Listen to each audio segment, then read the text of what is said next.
हिंदुस्तान में सिख मत आने से पहले मजहबी तौर पे क्या हालात थे? बाबा जी 1469 में पैदा होते हैं। इस दौर में हिंदुस्तान के अंदर हिंदुइज्म, इस्लाम और इनकी आपस के अंदर एक चपकलश चल रही थी। वो एक हिंदू घराने में पैदा हुए। बाबा जी पैदा तो हिंदू घराने में हुए। बाबा जी की जो इंस्पिरेशन थी वो इस्लाम भी था और हिंदुइज्म भी था। अकबर ने दीने इलाही इंट्रोड्यूस करवाया, लेकिन क्या दीने इलाही में सिख मत की तालीमात थी? अकबर ने एक जो गुरु है उनकी बीवी को वो जमीन दी और एक गुरु की बेटी को बहुत ज्यादा रिवॉर्ड भी किया और अर्जुन देव जी को भी प्रोटेक्ट किया। फिर अकबर के फौत होने के बाद अर्जुन देव जी पे अताब नाजिल हुआ जहांगीर का। जहांगीर और गुरु अर्जुन देव जी, इनका आपस में जो क्लैश था उसकी वजह क्या थी? जहांगीर उनसे जेलस था अर्जुन देव जी से। वजह क्या थी मेनली? वजह ये थी, मौका हाथ आया जब अर्जुन देव जी ने शहजादा खसरो को सपोर्ट किया। कामरान की बारादरी से लेके और किले तक जो 300 सिपाही थे उसके साथ, उनके गले काट के और तारों पे लटका दिया गया था। उसकी आंखों में सलाइयां मार के अंधा करके खसरो को उन खोपड़ियों के अंदर से गुजारा गया था किले तक। इस शहर में ये कुछ होता रहा यहाँ। अच्छा, फिर अर्जुन देव जी के साथ जहांगीर ने क्या किया? हजरत मियाँ मीर के साथ भी उनकी दोस्ती थी। मियाँ मीर से संग बुनियाद भी रखवाया था गोल्डन टेम्पल का उन्होंने। तो उन्होंने कोशिश नहीं की बचाने की? छज्जू भगत जो हैं वो भी और हजरत मियाँ मीर भी ये कोशिशें करते रहे कि किसी तरीके से इनकी जान छोड़ दे। वो बहुत अजियतें अर्जुन देव जी को दी गई, लेकिन आफरीन वैसे उन्होंने उफ नहीं की। क्या आप जानते हैं सिख मत से पहले हिंदुस्तान में मजहबी हालात क्या थे? बाबा गुरु नानक देव जी की फिलॉसफी उस वक्त के हिंदुस्तान में जो मज़ाहिब थे उनसे कैसे अलग थी?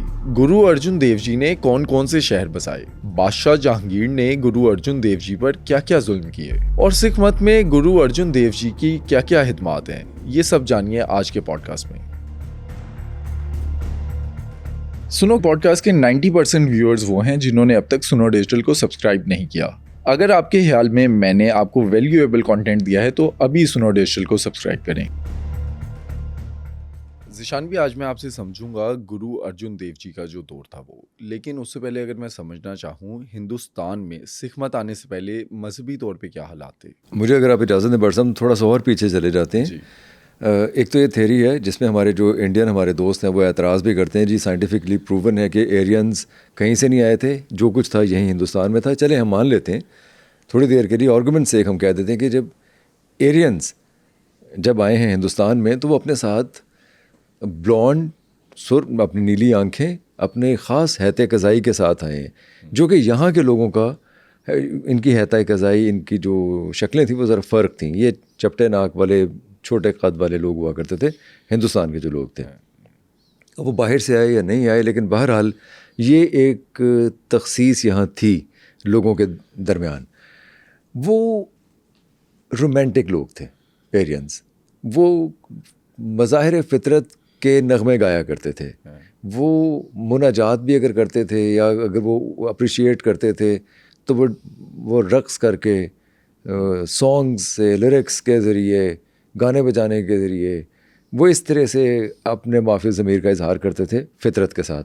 जबकि हिंदुस्तान में जो गॉड्स का तसव्वुर था वो मुख्तलिफ, वो मज़ाहिर फ़ितरत से या हर उस चीज़ से जिससे डरते थे उसे खुदा मान लिया करते थे और उसकी पूजा करते थे। जब एरियंस आए, ज़ाहिर है अब एक रोमांटिसिज्म और ड्रेडफुलनेस आप समझ लीजिए, या उनका एक इम्तज़ाज हुआ। गाहे गाहे इन लोगों ने एरियंस के गॉड्स को या एरियंस के जो तसव्वुरात थे, रोमांटिक तसव्वुरात थे नेचर की तरफ, उनको मज़ाहिर फ़ितरत की तरफ जो उनका रुझान था उनको एक्सेप्ट करना शुरू कर दिया। और ये एक बड़ा क्यूरियस कॉम्बिनेशन बना दोनों तहजीबों के दरमियान, आप समझ लीजिए। लेकिन एक गड़बड़ थी इसके अंदर। वो क्या?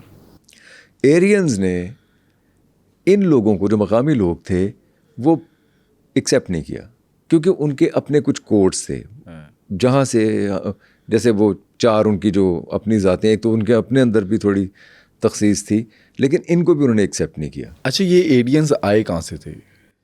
एरियंस आज का जर्मन, आप समझ लीजिए सेंट्रल जो जर्मन जो यूरोप है, यूरोप से है थे। लेकिन बहरहाल मैं बार बार कह रहा हूँ कि हमें एतराज़ भी होता है जी ये थ्योरी साइंटिफिकली गलत होगी, गलत, लेकिन बहरहाल वो यहीं के भी लोग थे। तो आप ये समझ लीजिए नीली आंखों वाले, ऊंचे कद वाले, गोरे रंग वाले जो लोग थे, या ब्राउन बालों वाले या ब्लॉन्ड जो लोग थे, उन्होंने मकामी लोगों को जो चपटे नाकों वाले, स्याह रंगत वाले और करली बालों वाले जो लोग थे उन्हें पसमानदा भी समझा, उन्हें हकीर भी समझा और उन्हें अपने साथ घुलने मिलने भी नहीं दिया। यहीं से जो डेवलप होती है वो कास्ट का एक तस्वर डेवलप होता है जो आज तक है, जो आज तक मौजूद है। अब जितने मज़हब आए हैं हिंदुस्तान में, जितने बड़े लोग आए हैं, उन सब लोगों ने इस कास्ट सिस्टम पे अटैक किया है। इस कास्ट सिस्टम के नतीजे में डेवलप हुए हैं तमाम रिलीजन। उनमें कुछ सिमिलरिटीज़ हैं, कुछ उनमें इख्तलाफात भी हैं मज़हब में, मेटाफिज़िकली, ठीक है, आइडियोलॉजिकली होंगे, हैं, हम उसे डिस्कस भी कर सकते हैं। लेकिन अगर महावीर आए हैं, गौतम बुद्ध आए हैं, या इस्लाम आया है, या सिख मज़हब आया है, वो सब का सब एक्चुअली जिसने चोट की है वो हिंदुइज़म में जो कास्ट सिस्टम था उस पे की, उसके नतीजे में डेवलपमेंट हुई। ये बात तो आपको आज तक नज़र आएगी। आज के हिंदुस्तानी समाज में, जैसे हम पाकिस्तान, हिंदुस्तान, बांग्लादेश से इकट्ठा करें तो आज भी वो सब कुछ मौजूद है और वो चल रहा है। अच्छा, उस वक्त पे आर्यंस का कौन सा मजहब था? आर्यंस कहा जाता है कि वो कुछ अपने साथ टीचिंग्स लेके आए थे, वेद लेके आए थे, और कुछ वेदास उन्होंने यहाँ डेवलप किए थे। फिर इसमें दो राय है। ये कहा जाता है कि वेदास यहीं पंजाब के इलाके में ही डेवलप किए गए, यहीं लिखे गए। हमें जो फिर नज़र आता है कि हिंदुओं के अंदर जो उनकी मुक़द्दस किताबें, उनमें जो बहुत सी भगवत गीता जैसे है, उपनिषद जो है जो फ़िलोसॉफिकल इंटरप्रिटेशन करती है उपनिषद उनकी, इस तरह जो गीता है वो एक सोशल कोड उसके अंदर हमें नज़र आता है, सोशल एथिक्स नज़र आती हैं उसके अंदर। फिर जो इनकी देवमालाई कहानियाँ हैं वो पहले से डेवलप थी, वो सीना बसीना भी चल रही थी, वो अपने साथ लेके आए उन्हीं के। लेकिन उन सारी कहानियों में आप ये देखते हैं कि जो नखलिस्तानों का जिक्र है, जो म्यूज़िक का, आर्ट का, मोहब्बत का, या वो जो जिक्र है वो सारे का सारा वो हिंदुस्तान की ज़मीन से फूटता नज़र आता है हमें। फिर शिव, विष्णु, ब्रह्मा, ये जो तीनों गॉड्स हैं इनका, लेकिन जो एरियंस थे या हिंदूज़ थे, यहाँ आने के बाद वो उन्होंने इन तीनों गॉड्स को यकजा करके एक सुप्रीम गॉड बना दिया। वो सुप्रीम गॉड था ईश्वर, वो था खुदा। वो नज़र नहीं आता, वो इनडिफाइनेबल है, वो इनडिस्क्राइबेबल है, वो ओमनी प्रेजेंट है, ओमनीशेंट है, ओमनीपोटेंट है। वो सारा वही तस्वर है जो तमाम मज़हब के अंदर हमें नज़र आता है, माँ सिवाय बुद्धिज़्म के। एक तो ये हुआ, यानी रीइंकारनेशन को उन्होंने माना और उसकी डीटीज़ की पूजा करते रहे, और इन डीटीज़ को उन्होंने ताकतें दे दी कुछ। अब डेवलप हुआ ग्रेजुअली एक साहब आते हैं शंकर, उन्होंने बहुत लॉजिसाइज करने की कोशिश की हिंदुइज़्म के अंदर, प्योर लॉजिक के ज़रिए से बुद्धिज़्म और महावीर के ख़िलाफ़, क्योंकि बुद्धिज़्म ने और जैनिज़्म ने रास्ते बनाए, अगेन कास्ट सिस्टम के हवाले से कुछ अटैक किए हिंदुइज़्म के ऊपर। फिर हमें नज़र आते हैं शंकर, जिन्होंने प्योर लॉजिक से जो हेयर्सेस थी इनके अंदर, बुद्धिज़्म और जैनिज़्म के अंदर, उन पे अटैक किया। लेकिन उन्होंने हिंदुइज़्म को बिल्कुल ही एक स्ट्रिक्ट कोड में कैद कर दिया शंकर ने, जिनके ख़िलाफ़ हमें फिर नज़र आते हैं उठते हुए अलवर और अदर, साउथ इंडिया के कुछ सेंट्स हैं जिन्होंने ये सारी बातें की। और शंकर कहाँ से आए थे? शंकर ब्राह्मण थे, वो ब्राह्मण थे, और ये साउथ इंडिया से थे। ठीक है। जो सेंट्स हैं, इन्होंने ये कहा कि आपने जो एन्चेंटिंग्स थी, जो हिम्स थी, जो सॉन्ग्स थे, जो लिरिकल अप्रोच थी, जो रोमांस था गॉड्स एंड गॉडेसेस के साथ, नेचर के साथ, वो रोमांस ख़त्म हो गया। अच्छा, ये रोमांस बड़ी ज़बरदस्त चीज़ है हिंदुस्तान की पूरी तारीख़ में। मैं शायद वक्त इतना नहीं कि मैं सब कुछ एक्सप्लेन कर सकूं, लेकिन हमारी क्योंकि इस पॉडकास्ट का मकसद ये है कि अगर हम कोई बात कहते हैं तो वो अगर उसे रिसर्च की जाए तो बहुत कुछ मिलेगा।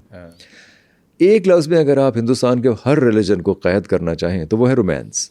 अच्छा, रोमांस से हिंदुस्तान के लोग बाहर नहीं निकले, यानी प्योर लॉजिक के ऊपर वो चीज़ों को नहीं मानते जब तक कि वो उसके साथ कोई रोमांस वाबस्ता ना हो। कोई भी मज़हब अगर फ्लरिश किया यहाँ तो वो उसी वक्त किया जब उसके साथ कोई रोमांस वाबस्ता था। हिंदुइज़्म में ख़ास तौर पर रोमांस वाबस्ता था। और वो क्या था? वो रोमांस मज़ाहिर फितरत के साथ, गॉड्स एंड गॉडेसेस के साथ, देवी देवताओं की कहानियों के साथ, राम सीता की कहानी के साथ, कृष्ण जी की कहानी के साथ। हर वो ये जो कहाँ ये रोमांस थे, फितरत के ताल्लुक़, इंसानी ताल्लुक़ के, ताकत के, डिस्ट्रक्शन के, हर चीज़ के साथ, हर फिनोमेना के साथ एक रोमांस वाबस्ता था। अच्छा, बुद्धिज़्म हमें नज़र आता है 5वीं सदी क़ब्ल मसीह से 5वीं सदी ईस्वी तक, काफ़ी हद तक। उसके बाद जब ये जो हिंदुइज़्म के अंदर रेनेसां हुआ और इस रोमांस को अलवर और अदर लोगों ने डेवलप किया, दोबारा से इसका अहया किया, तो बुद्धिज़्म को देश निकाला मिल गया। अच्छा। यानी बुद्धिज़्म के रिएक्शन के तौर पे हिंदुइज़्म के अंदर अच्छा, इन लोगों ने कास्ट सिस्टम के खिलाफ भी थोड़ी सी आवाज़ रखी। खुद हिंदुइज़्म के अंदर इन्होंने लोगों को मौका दिया कि आप हमारे साथ शामिल हो, उठें बैठें और मुनाजात करें, मंदिरों में आए, इस हद तक ज़रूर मौका दिया। लेकिन कास्ट सिस्टम को बहरहाल कहीं भी समाजी सतह पर ख़त्म नहीं किया गया। हाँ, उनको साथ ज़रूर मिला। बुद्धिज़्म के खिलाफ तहरीकें चली और वो निकल भी गए, जो मकामी हुक्मरानों ने निकाल दिया बुद्धिज़्म को। अब यहाँ बुद्धिज़्म नहीं है। फिर हमें नज़र आता है कि इस्लाम, अब हिंदुइज़्म के सामने आ गया इस्लाम। भक्ति मूवमेंट चलती है। उससे पहले भक्ति मूवमेंट के अंदर हमें कबीर नज़र आते हैं। कबीर एक शायर है, मुसलमान है, लेकिन हिंदू गॉड्स को मानते हैं। अच्छा। और वो कहते हैं कि खुदा अगर पत्थर है तो मैं माउंटेन की पूजा करूँगा। वो कबीर वो मंदिर को, मस्जिद को नहीं मानते। वो अपना एक डायरेक्ट ताल्लुक़ खुदा के साथ डेवलप कर लेते। और वो जैसे मैंने अर्ज़ किया ना, वो कहते हैं अगर ये पत्थर है खुदा तो मैं माउंटेन की पूजा करूँगा, पहाड़ की पूजा करूँगा। अच्छा, इस पे जो मुस्लिम्स थे उनका क्या रिएक्शन था? मुस्लिम इस्लाम उस वक्त एक नया रिलीजन था जो कि पनप रहा था, डेवलप हो रहा था। मुसलमानों की कहानी कुछ और है। इसी के साथ साथ थोड़ा सा पीछे चले जाएं, मुसलमान एक्चुअली आया करते थे वेस्टर्न घाट्स पे या बेस पे, जो वेस्ट से साउथ तक, वहाँ उतरा करते थे और आके चीज़ें बेचा करते थे। वो खुशबुएँ अपने साथ लाते थे, खजूरें लेके आया करते थे, यहाँ रह जाया करते थे। आहिस्ता आहिस्ता शादियाँ वादियाँ भी यहाँ करना शुरू हो गए और लोगों को आहिस्ता आहिस्ता मुसलमान भी करना शुरू हो गए। अच्छा, ये याद रखिए कि मुसलमान जो थे वो थोड़े फ़र्क थे यूरोपियन से भी। यूरोप तो डार्क एजेस में था ना उस वक्त जब इस्लाम आया, और हिंदुस्तान का भी कोई बुरा ही हाल था। हिंदुस्तान में जैसे बुद्धिज़्म निकल चुका था और मारा मारी का एक दौर चल रहा था। लोग जो थे वो दिगरगूं हालों में थे। अरब्स जो थे वो बड़े सोफिस्टिकेटेड और बड़े एफ्लुएंट थे। उनसे इंस्पिरेशन हासिल करना नेचुरल टेंडेंसी थी यहाँ। फिर सबसे बड़ी बात उनके अंदर ये थी कि वो कास्ट सिस्टम के ऊपर कोई ऐसा बिलीव नहीं करते थे यहाँ के कास्ट सिस्टम पे। उन्होंने उन लोगों को जो अनप्रिविलेज्ड थे बड़े आराम से एक्सेप्ट कर लिया। अच्छा, एक ये भी बात थी ना, उनका एक निज़ाम था। हिंदुस्तान में उस टाइम पे कोई निज़ाम नहीं था। निज़ाम यही था, निज़ाम कास्ट सिस्टम ही था, लेकिन कोई रियासत तो नहीं थी। हाँ, कोई एक रियासत नहीं थी। हिंदुस्तान एक बहुत से राजवाड़ों में घिरा हुआ था और कभी भी एक नहीं रहा था। और तैमूर ने 1398 में आके तो बिल्कुल ही नॉर्थ इंडिया का बेड़ा गर्क कर दिया ना। उसके बाद तो जो यहाँ के लोकल लोग थे वो उठे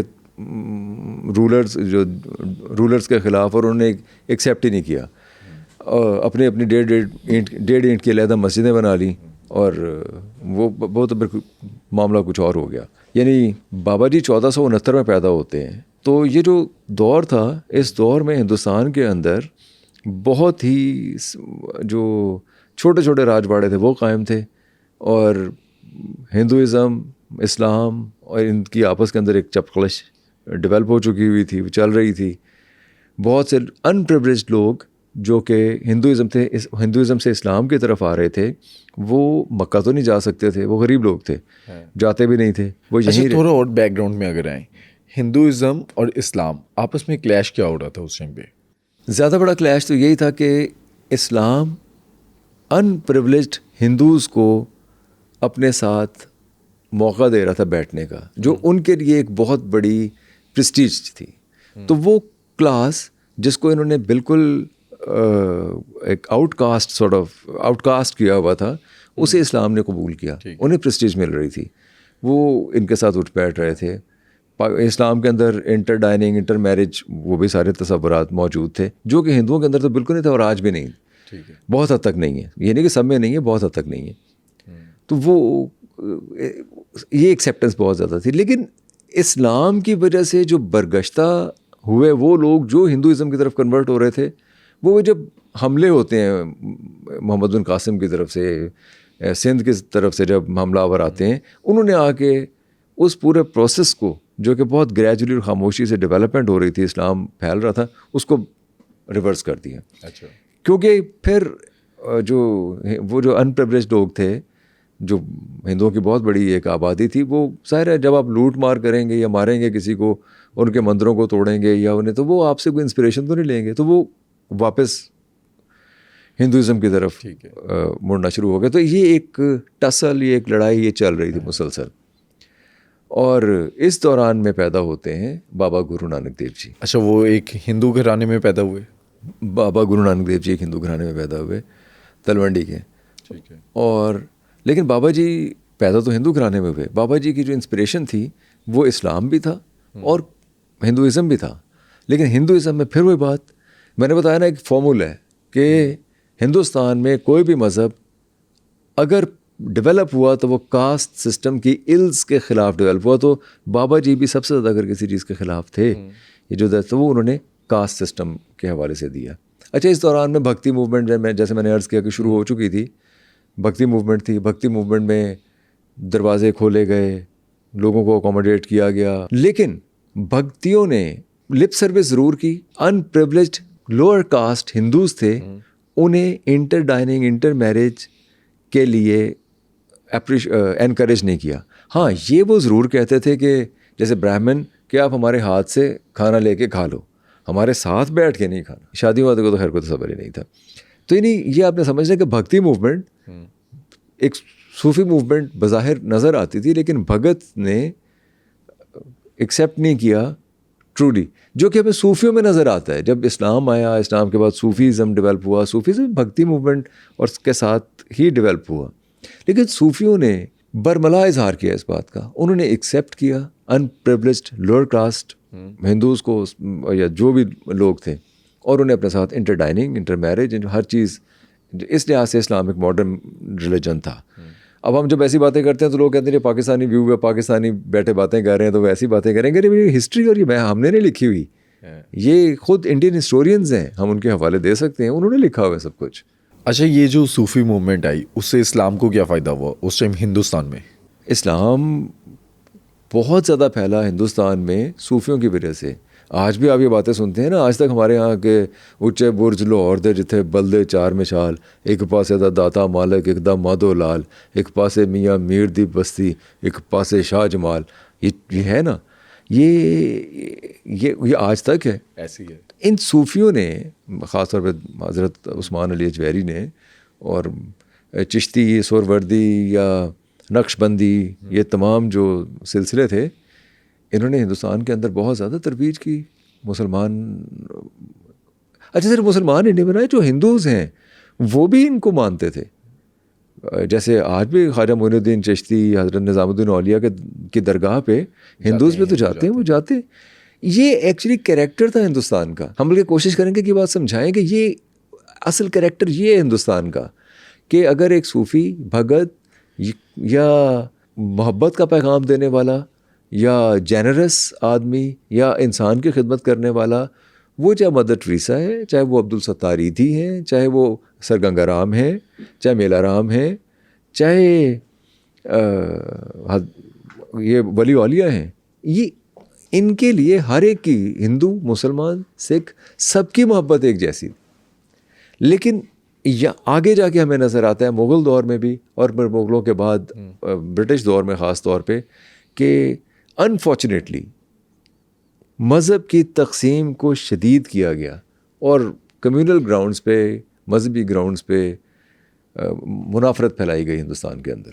अच्छा, अगर हम बात करें बाबा गुरु नानक देव जी, इनका जो फ़लसफ़ा था वो ब्राह्मण और मुसलमान, इन दोनों से कैसे फ़र्क था? बाबा जी ब्राह्मणिकल कोड में तो कास्ट सिस्टम को नहीं मानते, जैसे कि हमने पहले अर्ज़ की।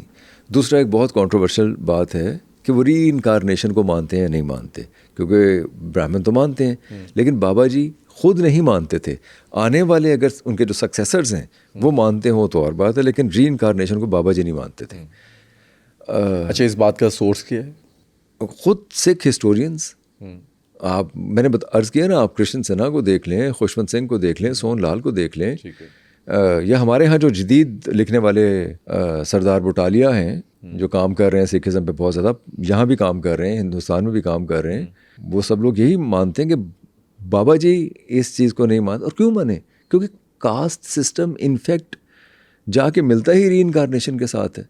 हाँ, ये और चीज़ है कि वो हिंदूज़ के अंदर ये तसव्वुर है कि आप अगर अच्छे काम करेंगे तो आप इंसानी शक्ल में पैदा होंगे, अगर आप बुरे काम करेंगे तो जानवर की शक्ल में पैदा होंगे। इसको तो बिल्कुल नहीं मानते। ठीक है। बाबा जी तो हर किसी, हाँ सिख मत के अंदर ये ज़रूर है कि अगर आप पैदा होंगे तो इंसानी शक्ल ही में पैदा होंगे, या तो आप अल्लाह ताला से मिलेंगे। अब ये जो चीज़ है कि रूह का खुदा से मिलना, ये हमें यूरोपियन फ़िलासफ़ी के अंदर भी नज़र आता है, हैगल के अंदर नज़र आता है, सबसे ज़्यादा एब्सोल्यूट आइडियलिज़म की शक्ल में। ये हमें इस्लाम के अंदर भी नज़र आता है कि रूह गई तो वो जाके खालिक के हकीकी से जा मिले, हम कहते हैं। ये बाबा जी का भी नज़रिया था। तो अच्छा, मुसलमानों से उनका जो फ़र्क है वो, जैसे मुसलमान, एक मिसाल है रिचुअल्स में कि मुसलमान अपनी डेड बॉडीज़ को दफनाते हैं और जो सिख हैं वो जलाते हैं, ऐसे। लेकिन बाबा जी के मामले में फिर ये कंट्रोवर्सी थी कि बाबा जी पे दोनों अपने अपने ओन कर रहे थे, मुसलमान भी और सिख भी, कि उन्हें जलाना है या उन्हें क्रीमेट करना है या उन्हें बैरी करना है। तो इवेंचुअली कहा जाता है कि वो गायब हो गए, वो नहीं मिले। तो बहरहाल ये कंट्रोवर्शियल चीज़ है। बाकी बाबा जी एक खुदा को मानते हैं, बहुत स्ट्रिक्टली मोनोथीस्ट हैं वो, एक खुदा को मानते हैं। हाँ, भगत ये कहा करते थे जैसे कि हिम्स के ज़रिए, मुनाजात के ज़रिए, डांस के ज़रिए आप ऐसी डिवाइन एक्सल्टेशन में चले जाते हैं कि you become one with the God, ख़ुद को स्पुर्द कर देते हैं एक एब्सोल्यूट आइडिया गॉड के साथ, वाहे गुरु के, आप कुछ भी नाम दे सकते हैं, आप उसमें जम हो जाते हैं और आप अपनी जो आलाइशें हैं, इंसानी आलाइशें या तकलीफ़ें, वो सब उतार के फेंक देते हैं और यही ज़िंदगी का मुंतहा है, यही ज़िंदगी का मकसद है। ये भगत भी कहते थे, ये सूफ़ी भी कहता है। अब वो ये और बात है कि वो सूफ़ी जो है वो थोड़ा त्यागने की तरफ चला जाता है। वो जो समाजी जिम्मेदारी हैं उनसे किनारा कश हो के अल्लाह ताला के साथ लौ लगाते हैं। ये कंट्रोवर्शियल बात है, वैसे इस पर लोग एतराज़ कर सकते हैं, हम ये समझते हैं कि तमाम सूफ़ी ऐसे नहीं करते। बाबा जी उन लोगों में से थे जो समाजी जिम्मेदारियों को निभाते हुए अपने आप को गॉड के साथ कनेक्ट करने की बात करते हैं, लेकिन अमल के ज़रिए। इस्लाम के अंदर तो ये ना कि वो आपके हर अमल की जज़ा और सज़ा है। बाबा जी जो हैं वो अमले सौले के हक़ में, कि आप मोहब्बत का दर्स दें, किसी को छोटा ना समझें, कम ना समझें, और इस तरह से मोहब्बत के पैगाम के ज़रिए से लोगों के दिल जीते हैं। इसीलिए आने वाले जो बाबा जी के फ़ौरन बाद आने वाले जो गुरु साहिबान हैं, हमें देखते हैं कि वो लंगर कायम करते हैं। वो लंगर कायम करने का मकसद ये है कि तमाम लोग वहीं आके बैठें, वहीं खाएं। उसके लिए बड़ी कुर्बानियाँ भी दी उन्होंने, बड़ी मेहनत भी की उन्होंने। इमारतें कायम की एक जगह पे, जैसे अभी हम अर्जुन देव जी की बात करेंगे, फिर हम बताएंगे कि कैसे उन्होंने अट्रैक्ट किया लोगों को। अच्छा, बाबा गुरु नानक देव जी से उस टाइम पे कैसे लोग अट्रैक्ट हुए? बाबा जी ने एक तो सफ़र बहुत ज़्यादा किया, कहते हैं 22 साल का सफ़र किया। हाँ जी, तकरीबन 22 साल का सफ़र किया। वो हिंदुस्तान में जगह जगह गए, जगह जगह इन्होंने इंस्टीट्यूट कायम किए। और वहाँ क्या होता था? वहाँ तबलीग करते थे। बाबा जी के जो हिम्स हैं बाबा जी की, और जो उनकी जो कहानियाँ हैं या जो दर्स वो देते थे, वो यही था कि इंसान बराबर है, तमाम इंसान बराबर हैं। एक्चुअली अगर आप उस दौर में जाके देखें ना, जब ब्राह्मणिकल कोड इतना सख्त है कि वो ये कहना कि इंसान बराबर है, ये एक आग लगा देने वाली बात। अच्छा, तो उस टाइम पे जो हिंदुज़म था या बाबा जी के घर वाले थे, उनके आसपास के लोग थे, उन्होंने कैसे बर्दाश्त किया? नहीं, बाबा जी की बचपन से ही एक ऐसी स्टोरीज़ हैं। मतलब बाबा जी को उनके वालिद ने जब पैसे दिए कारोबार करने के लिए, उन्होंने कहा किसी मुनाफा बख्श कारोबार में लगा के आना।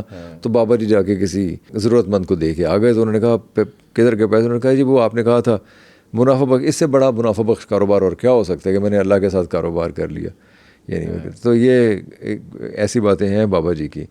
फिर शुरू से बाबा जी के मिजाज के अंदर ये चीज़ थी। उन्हें मुंशीगिरी के काम पे डाला गया, तो एक रुपए का समझ लीजिए कोई हेर फेर कहीं आपको नज़र नहीं आता, वो गोदाम के अंदर एक चीज़ का एक ज़र्रे का भी हेर फेर नज़र नहीं आता। तो बाबा जी अमले सौले की तरफ तो शुरू से ख़ुद भी माइल थे, उनका मिजाज ही ऐसा था। फिर जब वो सफ़र पे निकले, अब देखिए ये कुछ बड़े लोगों की हमें बातें नज़र आती हैं। उन हज़रत सल्लल्लाहु अलैहि वसल्लम से बहुत ज़्यादा इंस्पिरेशन थी उनकी। हज़रत सल्लल्लाहु अलैहि वसल्लम जैसे ये कहते हैं कि आप अमल करें ज़िंदगी में, जो काम आप करें नेक नियति के साथ करें, अल्लाह से उसका अजर मांगे, बंदे से ना मांगे, और जो भी पैगामात हज़रत सल्लल्लाहु अलैहि वसल्लम के थे वो उन्होंने एज सच बोरो किए। और ये फ़र्क था बाकी दूसरे मज़हब की निस्बत, वो ज्ञान और ये वो वो त्यागने के हक़ में नहीं थे किसी चीज़ को। जहाँ जहाँ गए यही पैगाम दिया, वापस आते थे, घर बार का ख्याल भी रखते थे, फिर चले जाया करते थे। अच्छा, उनका ये जो पैगाम था वो ज़्यादा किसने कबूल किया, मुसलमानों ने या हिंदुओं ने? हिंदुओं ने ज़्यादा कबूल किया। और वजह क्या थी? हिंदूज़ क्योंकि अनप्रिविलेज थे, वो बाबा जी के ज़्यादा करीब आए। और फिर हम ये देखते हैं कि कुछ आने वाले गुरुज़ ने, जैसे गुरु रामदास हैं, उन्होंने बिसाख के मेले को चुना। बिसाख के मेले पे तमाम हिंदूज़ इकट्ठे होते हैं। वैसे तो बिसाखी सबके लिए थी, लेकिन हिंदूज़ का एक्चुअली वो त्यौहार था, तो उन्होंने बिसाख का मेला चुना अपने पैगाम की तरवीज के लिए। तो बिसाख पे सब लोग इकट्ठे हुआ करते थे, वहाँ लंगर भी होता था, वहाँ कुआं भी होता था, वहाँ ये दर्स भी होता था। लामुहाला उन्होंने अट्रैक्ट होना था इस नए मज़हब की तरफ, जहाँ उन्हें प्रेस्टीज मिलनी थी, जहाँ उन्हें साथ बैठ के खाना खाना या ये एक वननेस का एहसास जहाँ पे होना था। तो ये भी एक स्मार्टनेस थी गुरु रामदास जी की कि उन्होंने किया।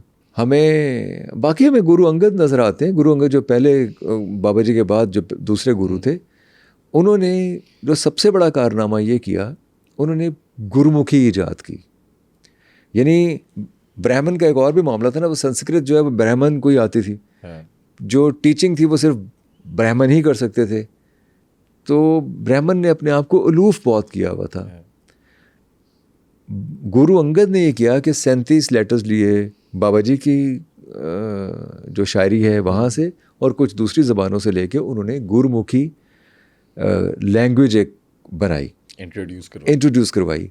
गुरुमुखी के अंदर, क्योंकि गुरुमुखी यहाँ की ज़बान थी, पंजाब की ज़बान थी। फिर अच्छा, ये भी एक बहुत अहम बात है कि बाबा जी ने जहाँ जहाँ अपना पैगाम पहुँचाया, जो इंस्टीट्यूट भी बनाए, वो अगर पर्शियन के अंदर उन्होंने पैगाम पहुँचाया तो बहुत ज़्यादा पनप नहीं सका। एक ये भी वजह है ना कि देखेंगे बाबा जी का पैगाम जो है वो ज़्यादा पंजाब की धरती जो है वहाँ तक महदूद रहा, क्योंकि बाबा जी ने जब पंजाबी में अपना पैगाम पहुँचाया तो पंजाबी जो कि ना मुसलमानों के अरेबिक सिस्टम को समझते थे, ना हिंदुओं के संस्कृत को समझते थे। और ये देखिए लड़ाई हमें आगे तक नज़र आती है कि रस्मुल ख़त क्या होना चाहिए, अरेबिक होना चाहिए या और संस्कृत देवनगढ़ी कौन सा होना चाहिए, अब बाद में नज़र आती है। उस ज़माने में भी था कि वो समझते नहीं थे। आम लोग थे बेचारे, अनप्रिविलेज थे, गरीब लोग थे, किसान थे, देहाती थे, उन्हें तो नहीं पता कि अरबी क्या है। ये तो आज भी लोगों को नहीं पता यहाँ पे अरबी क्या है, ऐसी है। तो और ना संस्कृत का पता था, वो ब्राह्मण का कब्जा था संस्कृत के ऊपर। बाबा जी ने ये किया कि उन्होंने उनकी ज़बान में पैगाम दिया, आम ज़बान में।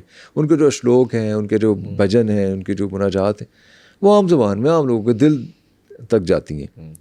इसलिए लोग ज़्यादा माइल हुए, उन्होंने समझा उस पैगाम को। और ये बाबा जी की टीचिंग का एक फ़िलॉसफी थी कि आप जब तक किसी बात को समझते नहीं हैं, आप जो मर्ज़ी करते रहें, जैसे मर्ज़ी उस पर अमल करें, समझे बगैर अमल करना भी बेकार है। ये बाबा जी की एक फ़िलॉसफी थी। अच्छा, अगर मैं आपसे जानना चाहूँ कि उनका वो कौन सा पैगाम था जो उस टाइम पे हिंदुस्तान के लोगों को हिट किया? हिंदुस्तान में कोई भी मज़हब अगर फ्लरिश किया है तो उसका पहला पैगाम बराबरी है, कास्ट सिस्टम का ख़त्म करना है, कास्ट सिस्टम पे अटैक है। बाबा जी ने इसी के ऊपर अटैक किया। बाकी बाबा जी जैसे मैंने अर्ज़ किया कि ये खुदा को मानते थे, लोगों को बराबर समझते थे और मोहब्बत का पैगाम देते थे, अना को ख़त्म करने की बात करते थे, अमले सौले करने की बात करते थे, अमल करने की बात करते थे, ज़िंदगी की ज़िम्मेदारियों को निभाने की बात करते थे। अच्छा, अगर हिंदुस्तान में देखें, जब बाबा जी अपनी तालीमात जो है वो पूरे हिंदुस्तान में फैला रहे हैं, तो उस टाइम पे दौर किसका था? अकबर से कुछ पहले का दौर है। अच्छा, बाबा जी के दौर में कुछ अरसे बाद अकबर का दौर शुरू हो गया था। तो रिएक्शन क्या था दरबार का? नहीं, शुरू में तो किसी को अंदाज़ा ही नहीं हुआ कि सिख मत फैल रहा है। और क्योंकि वो बड़ी, मैंने बताया ना उस शुरू में कोई ऐसा सिख मत के अंदर भी ज़्यादा से ज़्यादा ये होता था कि वो एक टैंक बना लिया करते थे, वहाँ पानी इकट्ठा किया करते थे, वहाँ लोगों को बुलाया करते थे, लंगर दिया करते थे। ये बाबा जी के बाद की बातें। और स्नान वगैरह करना, और शुरू में तो यही था। बल्कि अकबर से जब भी शिकायत, एक बार शिकायत भी हुई, रामदास जी के दौर में भी और फिर अर्जुन देव जी के दौर में भी अकबर से किसी ने शिकायत भी की कि ये जो स्क्रिप्चर्स हैं जो बना रहे हैं, जो फैला रहे हैं, इनके अंदर कुछ ऐसे एलिमेंट्स हैं जो इस्लाम के ख़िलाफ़ हैं। तो अकबर ने इस चीज़ पर स्टैंड भी लिया। पढ़ के भी सुनाई गई वो स्क्रिप्चर्स अकबर को। जब सुनाई गई तो अकबर को वो अच्छी लगी, क्योंकि अकबर थोड़ा लिबरल भी था, एनलाइटेंड भी था। वो स्क्रिप्चर्स उन्हें अच्छी लगी और उन्होंने, अकबर ने बल्कि एक जो गुरु हैं उनकी बीवी को वो ज़मीन दी और एक गुरु की बेटी को बहुत ज़्यादा रिवॉर्ड भी किया, और अर्जुन देव जी को भी प्रोटेक्ट किया जब तक वो ज़िंदा रहे। फिर अकबर के फौत होने के बाद अर्जुन देव जी पे अताब नाजिल हुआ जहांगीर का। हम देखते हैं कि अकबर ने दीन इलाही इंट्रोड्यूस करवाया, लेकिन क्या दीन इलाही में सिख मत की तालीमात थी? नहीं, दीन इलाही अकबर के दौर में, एक तो दीन इलाही को बहुत ज़्यादा फ्लरिश किया नहीं। दीन इलाही को तो 10 लोगों ने भी कबूल नहीं किया, ये हम देखते हैं। और फिर सिख मत उस वक्त अभी डेवलप हो रहा था और पंजाब की हद तक था, लाहौर, अमृतसर, गोइंदवाल और इन इलाक़ों के अंदर था। उसकी को बहुत ज़्यादा रीच ज़्यादा नहीं थी, इसलिए अकबर ने मेरा ख्याल है इस चीज़ को ज़रूरी समझा भी ना, उसे पता ही होगा। हाँ, अगर उसे पता चल जाता कि ये बहुत स्ट्रॉन्ग मज़हब बन सकता है, या उसने बॉदर नहीं किया इस चीज़ को, फिर वो बुला सकता था। फिर जो सिखिज़म के जो नज़रियात भी हैं वो बहुत ज़्यादा फ़र्क नहीं थे। वो जैसे इस्लाम जो है वो लाइफ ईयर आफ्टर पे यकीन रखता है, तो जन्नत और दोज़ख पे यकीन रखता है। तो सिख मत में हम जाके देखते हैं कि वो जन्नत और दोज़ख के बजाय इंसान के दोबारा ज़िंदगी में आने के ऊपर यकीन रखते हैं, जो कि बाबा जी की टीचिंग्स में हमें कहीं नज़र नहीं आता, लेकिन आने वाले अदवार में हमें सिख के अंदर मिलता है। तो ये एक फ़र्क है मुसलमानों के साथ भी उनका। अकबर ने दीन इलाही में उन्हें अकोमोडेट नहीं किया, इसी वजह से कि वो बहुत ज़्यादा फ्लरिश नहीं हुआ था। अर्जुन देव जी का दौर कैसा था? अर्जुन देव जी रामदास जी के बेटे थे। रामदास जी को जब अमरदास जी ने नॉमिनेट किया एज अ गुरु, तो वो 73 ईयर्स ओल्ड थे। काफ़ी, उस वक्त भी काफ़ी बूढ़े थे, लेकिन फिर वो बहुत अरसा रहे भी, 13 बरस शायद। और उनके बाद उन्होंने अर्जुन देव जी को किया। अर्जुन देव जी के एक भाई थे पृथ्वी चंद, वो कबूल नहीं करते थे अर्जुन देव जी को गुरु के तौर पे। उन्होंने ख़ुद से एक सिलसिला शुरू कर दिया कुछ स्क्रिप्चर्स को लिखने का, और उन अर्जुन देव जी को जब अंदाज़ा हुआ कि अगर ये ऐसे ही लिखते रहे तो लोग तो मिसलीड होंगे, वो ये समझेंगे कि ये शायद सिख मत यही है। फिर अच्छा ये हुआ कि भाई बुद्धा और गुरुदास जी 2 बड़े बरगुज़ीदा लोग थे, जो कि फॉर्चुनेटली अर्जुन देव जी के साथ थे, जो इनके वालिद के वक्त से ही इनके साथ चले आ रहे थे। उन्होंने इन्हें बहुत ज़्यादा प्रोटेक्ट किया, और वो जो पृथ्वी चंद थे उनके तालीमात के ख़िलाफ़ हमें नज़र आता है। ये ऐसे ही जैसे जब गुरु अंगद आए तो बाबा श्री चंद, जो कि बाबा गुरु नानक जी के बेटे थे, उन्होंने अपना एक फ़िरका बना लिया था, उदासी फ़िरका। अच्छा। तो उन्होंने बाबा अंगद को कबूल नहीं किया था, उदासी फ़िरका। उदासी फ़िरके की एक इमारत आपको आज भी यहाँ भूमन शाह में मिलती है, हवेली लखा के करीब 10 किलोमीटर के फासले पे। बड़ी खूबसूरत इमारत है, वो उदासी फ़िरका वालों की है। सिंध के अंदर भी उदासी फ़िरका लोगों ने एक्सेप्ट किया था उस टाइम पे? किया, किसी हद तक एक्सेप्ट किया लोगों ने। ये लोग पीले रंग के कुर्ते पहना करते थे, कशकोल उठाते थे जगह। एक्चुअली लोग तो एक्सेप्ट करते हैं, लेकिन जब आपकी तालीम में या कोई बहुत सब्सटेंशियल चेंज नज़र नहीं आ रहा होता, लोगों की ज़िंदगियों के अंदर वो कोई बहुत सब्सटेंशियल चेंज लेके नहीं आ रहा होता वो नज़रिया, तो वो आहिस्ता आहिस्ता डाई डाउन हो जाता है। ये डाई डाउन तो नहीं हुआ, ये चलता तो रहा, लेकिन बहरहाल ये बहुत ज़्यादा फ्लरिश नहीं किया, क्योंकि सिखिज़म जो बाबा अंगद, बाबा अमरदास, बाबा रामदास और फिर अर्जुन देव जी, कुर्बानियाँ तो इन लोगों ने दी फिर, क्योंकि ये प्रैक्टिकल थे बहुत ज़्यादा। इन्होंने शहर बसाए, इन्होंने लोगों को इकट्ठा किया और मारें खाई, जानें कुर्बान की। तो ज़ाहिर है उसने उस नज़रिए ने फ्लरिश करना था, जिसके लिए फिर जानें कुर्बान की जा रही थी। अच्छा, गुरु रामदास जो हैं, उन्होंने अपने बेटे गुरु अर्जुन देव जी, उनको ही क्यों गुरु बनाया था? और मेरिट क्या होता था उस टाइम पे? अच्छा, इसमें कोई वाज़ेह मेरिट नहीं था। हम ये देखते हैं कि जो गुरु साहिबान हैं वो ट्रस्ट जब किसी पे करते हैं तो उसे गुरु नॉमिनेट कर देते हैं। वो जैसे गुरु रामदास जो हैं वो इनके दामाद थे अमरदास जी के, ठीक है। और बहुत ज़्यादा उम्र थी उनकी। फिर हम देखते हैं कि बाबा जी ने, बाबा गुरु नानक देव जी ने अपने बेटे बाबा श्री चंद को, हालांकि वो इंटरेस्टेड थे गुरुशिप में, लेकिन उन्हें नॉमिनेट नहीं किया। उन्होंने वजह क्या थी? इसकी वजह मैं समझता हूँ कि वो मेरिट का फैसला वो गुरु साहिबान ने खुद किया, किसी को बताया भी नहीं। अब बाबा अंगद जो हैं वो बहुत लंबे अरसे से खिदमत कर रहे थे, उनके शायद वो गुमान में भी नहीं होगा कि उन्हें गुरुशिप मिलेगी, ना उसके लिए वो कुछ compete कर रहे थे किसी से।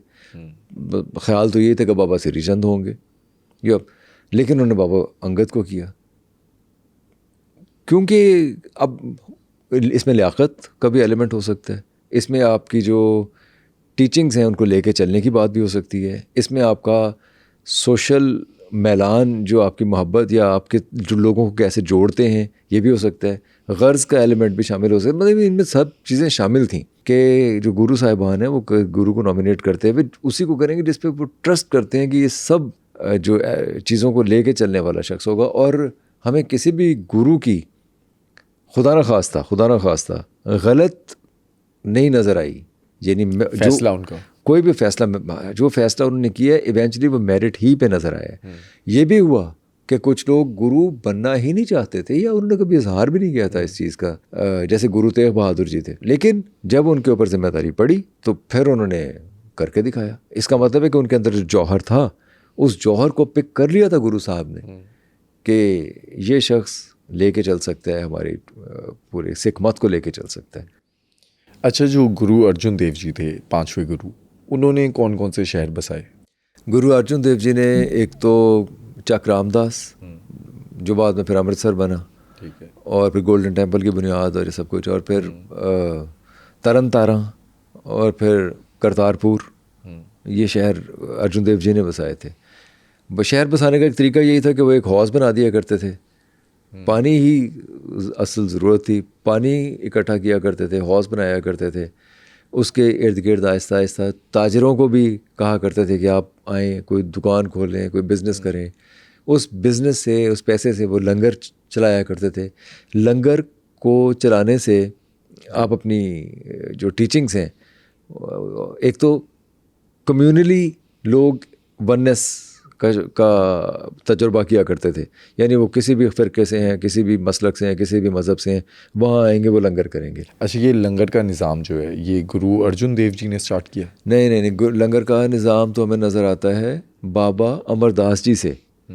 बल्कि बाबा अमरदास मुझे बहुत ज़्यादा एनलाइटेंड नज़र आते हैं, हालांकि वो बिल्कुल वो उन्होंने पर्दे का निज़ाम ख़त्म किया था।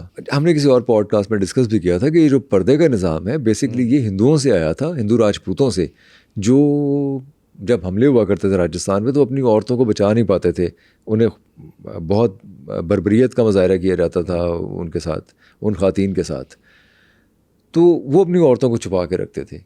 पर्दा एक्चुअली ये था हिंदुस्तान के अंदर, यानी गैर मर्दों से अपनी औरतों को छुपा के रखना ताकि किसी को पता ही ना हो कि यहाँ राजपूत औरतें या औरतें हैं। तो इस वजह से वो आप देखते हैं कि अकबर के ज़माने में जब मरियम ज़मानी बेगम के साथ उनकी शादी भी हुई, आहिस्ता आहिस्ता फिर जो हिंदू औरतों के साथ शादी हुई तो वो अपने साथ वो राजपूत रिवायत को लेके भी आ गई पर्दे की। बाबा अमरदास जो थे वो उस पर्दे की रिवायत के ख़िलाफ़ थे, वो यानी क्योंकि उसमें तख़सीस आ जाती है, उसमें बड़ी दूर तक जाती हैं ये बात, आपकी नज़र का मसला, आपके रवैये का मसला, यानी प्योर सोल्स, प्योरिटी के साथ औरत हो मर्द हो उसको मिलना या उनके साथ बैठना। हमारा तो इतना बड़ा इस्लाम का जो इज्तिमा होता है काबा में जी, उसमें तो लाखों लोग होते हैं, सर ढांपा होता है, मुंह ढांपे होते हैं अगर ढांपना चाहें तो, वरना तो मर्द और औरत इससे बड़ी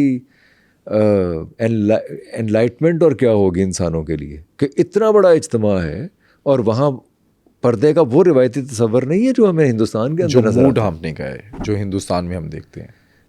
हिंदुस्तान में मुंह ढांपने का नहीं है, मर्दों से बचने का है। अच्छा। खाना काबा के अंदर जब हज के दौरान देखते हैं वहाँ औरतें और मर्द मिल के हज कर रहे हैं। वो एक्सप्रेशन है प्योरिटी ऑफ सोल का, प्योरिटी ऑफ आइज़ का। खुदा के सामने मर्द है औरत है, वो अपने आप को वहाँ सुपुर्द करते हैं। वो एक लम्हे के लिए भी शायद ऐसा ख्याल नहीं आता कि कोई जेंडर का कोई मसला कोई नज़र आता हो। लेकिन यहाँ मामला कुछ और था। यहाँ मुंह ढांपने का मसला नहीं है, औरत को बचाने का मसला है। ठीक है। तो वो बाबा अमरदास जी जो थे वो उस पर्दे की रिवायत के ख़िलाफ़ थे। वो मर्दों और औरतों को ऐसे ही मिलने देना चाहते थे जैसा कि हम देखते हैं कि औरतें और मर्द खुदा के सामने पेश होते हैं हमारे मजहबी इज्तिमा में। अच्छा, अगर हम देखें स्पेसिफिक लाहौर में, जो अर्जुन देव जी थे उन्होंने लाहौर में क्या काम किया? अर्जुन देव जी का एक तो आपको काम नज़र आता है, जो एक बाग है सुनहरी मस्जिद के पीछे एक बाग नज़र आता है। वैसे तो अर्जुन देव जी का सबसे बड़ा काम तो ग्रंथ साहब को कंपाइल करना है, तो वो तो ज़ाहिर है पूरी इंसानियत के लिए ही है। जो भी पढ़ना चाहे उससे उन श्लोकों को या उस विजडम की उन बातों को या जो भी इस्तेफादा करना चाहे कर सकता है। और वो पंजाबी ज़बान में है तो और भी आसानी रहती है, गुरमुखी वगैरह। अच्छा, लाहौर में एक बाग है डब्बी बाज़ार में, बाग अर्जुन देव जी, सुनहरी मस्जिद की बैक साइड पे अब भी मौजूद है और बड़ा ही खूबसूरत, अब तो छोटा सा रह गया। वहाँ किसी ज़माने में एक बावली हुआ करती थी। अच्छा। एक कुआं था, क्योंकि अर्जुन देव जी ने जितने भी काम किए, मैंने बताया ना सबसे पहले पानी का इंतज़ाम था, तो एक बावली बनाई थी। बावली एक बहुत बड़ा कुआं होता है जिसमें जो मंजिलें होती हैं कई, जो नीचे तक जाता है। जैसे आपको रोहतास में भी बावली मिलेगी और भी बहुत सी जगहों पे अब भी मौजूद हैं बावली। और यहाँ पर इनके बाग में है अभी? नहीं, मैं वही अर्ज़ करना चाह रहा हूँ कि वो बावली थी, नीचे तक कई मंजिलें, कुआं जाता था, बहुत पानी भी हुआ करता था और वो एक बड़ा शानदार दीदाज़ेब चीज़ थी। वो अब इन्होंने कुछ अर्सा पहले, को 20-30 साल पहले मट्टी वट्टी डाल के वो कुआं बंद करके वहाँ पे एक जिम खाना खोल दिया। वो जिम करने की एक जगह बना दी है कोई। वो बड़े जुल्म किया इन्होंने, हालांकि उसको महफूज किया जाना चाहिए था। उसकी एक कहानी ये है कि कोई एक हिंदू था ताजर, जिसके पास किसी ने कुछ पैसे रखवा दिए, और कुछ अर्से बाद जब वो शख्स जिसने पैसे रखवाए थे उस हिंदू ताजर के पास जब वो पैसे लेने के लिए आया तो उसे महसूस हुआ कि ये पैसे कम हैं। अच्छा। तो उसने उसके ऊपर उस हिंदू ताजर को बहुत बुरा भला कहा और केस आ गया अर्जुन देव जी के पास। उस हिंदू ताजर ने, जिस पे के बदएतमादी का इजहार किया गया था, उसने माफ़ी मांगी और जो हर्जाना था वो दिया, बात आई गई हो गई। लेकिन जिस शख्स ने इल्ज़ाम लगाया था उसे कुछ अर्से बाद एहसास हुआ या पता चला या कुछ भी कि वो पैसे तो कहीं उसकी बीवी के पास ही थे और वो जो पैसे पूरे दिए ही नहीं थे। अब ये केस फिर अर्जुन देव जी के पास आया, क्योंकि जिसने इल्ज़ाम लगाया था अब उसने माफ़ी मांगी और उसने कहा कि आप दुरुस्त थे, मैं ठीक नहीं था, तो वो पैसे मैं आपको देता हूँ या जो भी। केस आ गया अर्जुन देव जी के पास। दोनों ने ये कहा कि हम पैसों के ऊपर हमारा कोई हक नहीं है। इल्ज़ाम लगाने वाले ने भी ये कहा और जिस पे इल्ज़ाम लगाया गया था उसने भी ये कहा मेरा इन पैसों पे कोई हक नहीं है। उन्होंने कहा जी मैंने भी खयानत का इल्ज़ाम। खैर, अर्जुन देव जी के पास वो पैसे थे, अर्जुन देव जी ने उन पैसों से वो कुआं बना दिया लोगों के लिए, जो लाहौर के अंदर डब्बी बाज़ार में मौजूद रहा बहुत अरसे तक। वहाँ पे एक बड़ा पुराना दरख्त भी है, खैर, लेकिन अब वो कुआं बंद कर दिया गया। तो एक तो अर्जुन देव जी का समाजी कामों में हमें ये चीज़ें नज़र आती हैं। फिर अर्जुन देव जी की छज्जू भगत से बहुत दोस्ती थी, हज़रत मियाँ मीर से बहुत दोस्ती थी। छज्जू भगत एक भगत थे। अच्छा। और ये जो म्यू हॉस्पिटल है, म्यू हॉस्पिटल में अगर आप उसके पीछे वाले हिस्से की तरफ जाएं, जो गेट खुलता है निस्बत रोड की तरफ, उस हॉस्टल के साथ ही एक अंदर एक कमरा है, एक बड़ा खूबसूरत सा एक कमरा है। वो उनका एक्चुअली चुबारा हुआ करता था छज्जू भगत का। अच्छा। ये पूरा इलाका जो न्यू हॉस्पिटल का इलाका है बेसिकली छज्जू भगत की ही ज़मीन थी। अच्छा, इधर होता क्या था? यहाँ देगें पकती थी, यहाँ ज़र्क बर्क लिबास पहने ज्ञानी ध्यानी और लोग हर वक्त जमा रहते थे। खाना पीना होता था, लंगर होता था, पूजा पाठ जिसका जो अगर हिंदू है तो वो अपनी पूजा पाठ करता, कोई सिख है तो वो अपना श्लोक गाते थे, भजन गाते थे, मुसलमान है तो अपना करते थे। मतलब यहाँ पे हर वक्त कोई एक मेले का समा रहता था। ये जो पूरा म्यो हॉस्पिटल का इलाका है और ये छज्जू भगत का, इसके बारे में एक बड़ी मशहूर एक कहावत है कि जो मज़े छज्जू ते चुबारे ओ ना बल्ख ना बुखारे।